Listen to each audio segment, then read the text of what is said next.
जानेंगे आचार्य जी से आज का महा उपाय।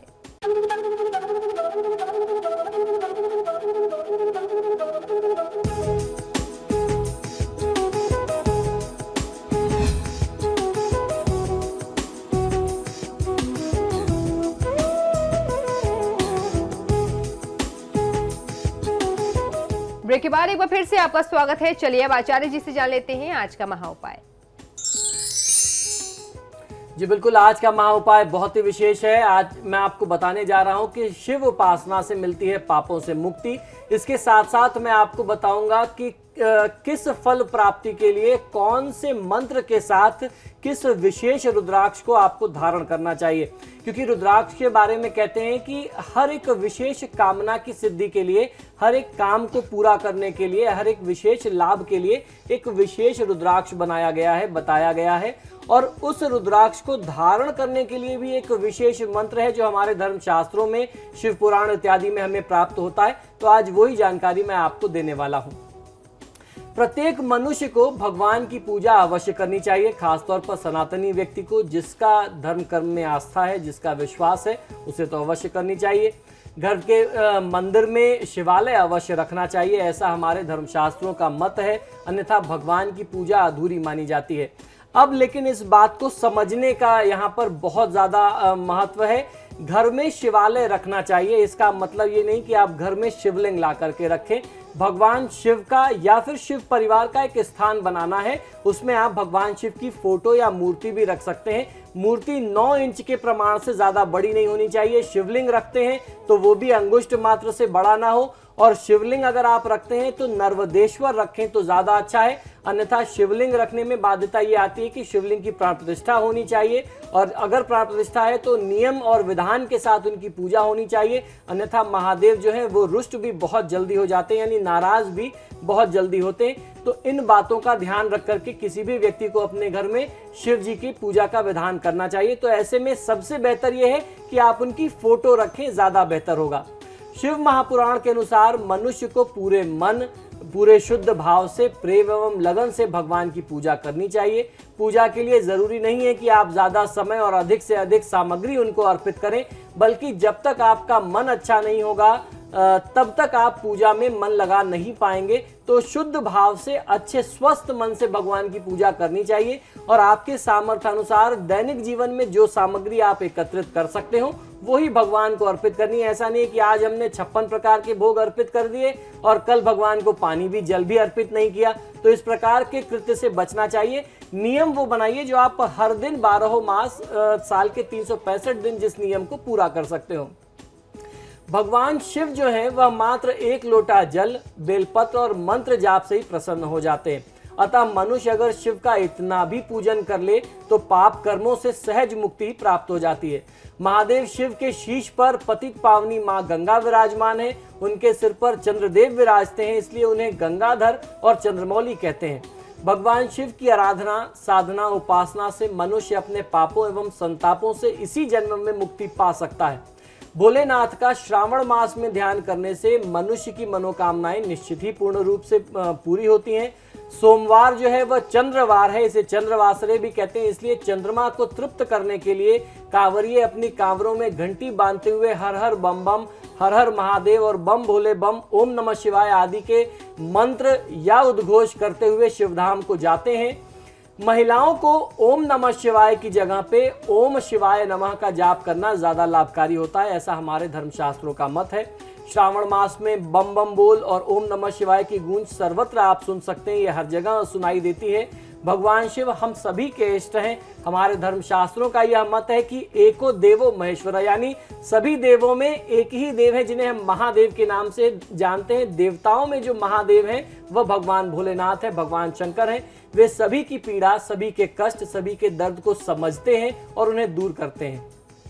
तो आइए, ये तो जानकारी रही कि किस प्रकार आप पापों से मुक्ति पा सकते हैं। सरल एक मैंने आपको साधन बताया जो दैनिक जीवन में आप पूरे जीवन भर, जीवन पर्यंत आप जिस विधि से भगवान शिव को अपने घर में स्थापित करके पूजन कर सकते हैं। अब बात आती है कि किस फल के लिए, किस मंत्र के साथ कौन सा रुद्राक्ष धारण करना चाहिए। शिव तप के समय जब शुद्ध हो उठे, यानी जब भगवान शिव तपस्या कर रहे थे और उनको क्रोध आ गया, तो तो उनके नेत्रों से जल की कुछ बूंदें धरती पर गिरी। यही रुद्राक्ष फल के रूप में परिणित हो गई, यानी परिवर्तित हो गई। ये 4 प्रकार के होते हैं एवं इनमें असीम शक्ति होती है। रुद्राक्ष जितना छोटा होता है उतना ज्यादा प्रभावशाली होता है। इनमें पिरोने योग्य छेद ना हो, खंडित यानी टूटा हुआ हो, जिसे कीड़े ने खा लिया हो, वह रुद्राक्ष धारण नहीं करना चाहिए या फिर पूजा में प्रयोग में नहीं लेना चाहिए। शिव पुराण के अनुसार रुद्राक्ष कोई भी व्यक्ति धारण कर सकता है। मूलतः रुद्राक्ष 14 प्रकार के होते हैं। उनके अलग अलग फल एवं पहनने के मंत्र भी अलग अलग होते हैं। तो आइए हम जानते हैं कि किस लाभ के लिए, कौन सी कामना की सिद्धि के लिए कौन सा विशेष रुद्राक्ष धारण करना है और उस रुद्राक्ष के लिए कौन सा मंत्र विशेष होना चाहिए।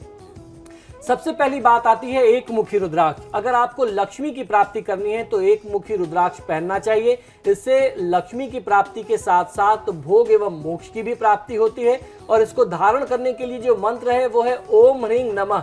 इस मंत्र का 108 बार उच्चारण करके ही आपको एक मुखी रुद्राक्ष पहन लेना चाहिए। अब बात आती है 2 मुखी रुद्राक्ष की। कामनाओं की पूर्ति के लिए 2 मुखी रुद्राक्ष धारण किए जाते हैं। इनको धारण करने का जो विशेष मंत्र है वह है ओम नमः। इस मंत्र का 108 बार उच्चारण करके ही आपको 2 मुखी रुद्राक्ष पहनना चाहिए। अब बात आ जाती है 3 मुखी रुद्राक्ष। जिन बच्चों को या जिन व्यक्तियों को अपनी पढ़ाई में बहुत अच्छी सफलता ना मिल रही हो, विद्या प्राप्ति में बाधाएं आती हैं, उन्हें 3 मुखी रुद्राक्ष धारण करना चाहिए। यह विद्या प्राप्ति के लिहाज से बहुत शुभ होता है। इसके लिए जो विशेष मंत्र है वह ओम क्लीं नमः, इसका उच्चारण करके आपको इन्हें धारण करना चाहिए। 4 मुखी रुद्राक्ष धारण करने से जो 4 पुरुषार्थ चतुष्टय हमारे धर्म शास्त्रों में बताए गए हैं, यानी धर्म, अर्थ, काम और मोक्ष, उनकी सिद्धि हो जाती है 4 मुखी रुद्राक्ष से। इनको धारण करने के लिए ओम ह्रीं नमः मंत्र का आपको उच्चारण कम से कम 108 बार कर लेना चाहिए। 5 मुखी रुद्राक्ष धारण करने से व्यक्ति को मुक्ति मिलती है और मनोवांछित फल सिद्ध होते हैं। इसको धारण करने के लिए मंत्र है ओम ह्रीं क्लीं नमः। इसके साथ आपको इस मंत्र रुद्राक्ष को धारण करना चाहिए। 6 मुखी रुद्राक्ष धारण करते हैं पापों से मुक्ति के लिए। तो अगर आपको लगता है कि जाने अनजाने, और वो हर मनुष्य से, हर व्यक्ति से होता है, तो 6 मुखी रुद्राक्ष अमूमन लोग धारण करते हैं पापों से मुक्ति के लिए। जो भी जाने अनजाने पाप होते हैं उनसे क्षमा पाने के लिए। तो ऐसे में जब आप 6 मुखी रुद्राक्ष धारण करें तो उसके लिए ओम ह्रीं हुं नमः इस मंत्र का उच्चारण करके आपको 6 मुखी रुद्राक्ष धारण करना चाहिए। 7 मुखी रुद्राक्ष धारण करते हैं ऐश्वर्यशाली होने के लिए। तमाम दुनिया के सारे सुख और लग्जरी को प्राप्त करने के लिए 7 मुखी रुद्राक्ष धारण किए जाते हैं। इसको धारण करने के लिए ओम हुं नमः मंत्र का जाप कर लेना चाहिए। 8 मुखी रुद्राक्ष जो है वो दीर्घायु यानी लंबी आयु, अच्छी उम्र, अच्छे स्वास्थ्य की कामना के साथ धारण किए जाते हैं, पहने जाते हैं। इनको पहनने का मंत्र है ओम हुं नमः। इसके साथ आप इसको धारण कर सकते हैं। 9 मुखी रुद्राक्ष जो है वह सभी कामना को पूर्ण करते हैं। इन्हें बाएं हाथ में धारण करना चाहिए या फिर आप इन्हें गले में भी धारण कर सकते हैं। इसको धारण करने का मंत्र है ओम ह्रीं हुं नमः। इस मंत्र के साथ आप इस रुद्राक्ष को धारण कर सकते हैं। अब बारी आती है 10 मुखी रुद्राक्ष की। जिन दंपति को, जिन लोगों को, पति पत्नी को संतान प्राप्ति ना हो रही हो, उन्हें 10 मुखी रुद्राक्ष धारण करना चाहिए। और ऐसे में ध्यान ये रखना है कि अगर महिलाएं पहनती हैं रुद्राक्ष को तो उन्हें मासिक धर्म के समय में उसके पहले रुद्राक्ष उतार देना चाहिए। और उस रुद्राक्ष को धारण करने के लिए जो मंत्र है वह है ओम ह्रीं नमः। इसके साथ आप 10 मुखी रुद्राक्ष धारण कर सकते हैं। 11 मुखी रुद्राक्ष जो है वह हर प्रकार से सर्वत्र विजय प्राप्ति की कामना के साथ धारण किया जा सकता है। अगर आप 11 मुखी रुद्राक्ष पहनते हैं तो सभा में, समाज में, हर जगह आपकी विजय होती है। इसको पहनने का मंत्र है ओम ह्रीं हुं नमः। इसके साथ आप इसे धारण करें। 12 मुखी रुद्राक्ष जो है वो बड़े से बड़े रोग पर विजय प्राप्त करने के लिए पहना जाता है, रोगों में लाभ देता है। इसको धारण करने का मंत्र है ओम क्रौंग श्रौंग रौंग नमः। इस मंत्र के साथ आपको इस रुद्राक्ष को धारण करना चाहिए। 13 मुखी रुद्राक्ष जो है सौभाग्य और मंगल की कामना प्राप्ति के लिए, कामना सिद्धि के लिए धारण किया जाता है। इस विशेष रुद्राक्ष को धारण करने के लिए ओम ह्रीं नमः के साथ आपको उच्चारण करके इसे पहनना चाहिए।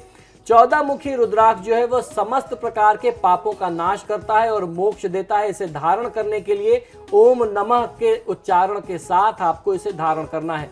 इसके अलावा एक दूसरा जो प्रकार होता है रुद्राक्ष का, वो होता है गौरी शंकर, जो दो रुद्राक्ष आपस में दो दाने प्राकृतिक तौर पर जुड़े होते हैं, जिसे भगवान शिव और मां पार्वती का स्वरूप मानते हैं, इसीलिए उसका नाम गौरी शंकर रुद्राक्ष पड़ता है। यह समस्त प्रकार के सुख देने वाला होता है। अगर आप इसे मात्र ओम नमः शिवाय का जाप करके धारण कर लें तो जीवन में हर प्रकार के सुख और हर प्रकार के सौभाग्य ऐश्वर्य की कामना सिद्ध हो जाती है। तो ये था आज का महा उपाय। इसी के साथ ही हमारे आज के कार्यक्रम में फिलहाल इतना ही। बहुत बहुत शुक्रिया आपका आचार्य जी स्टूडियो में आने के लिए। महादेव। तो आपके सितारे में फिलहाल इतना ही। वक्त तो चला एक छोटे से ब्रेक का। ब्रेक के उस पार भी खबरों का सिलसिला लगातार जारी है।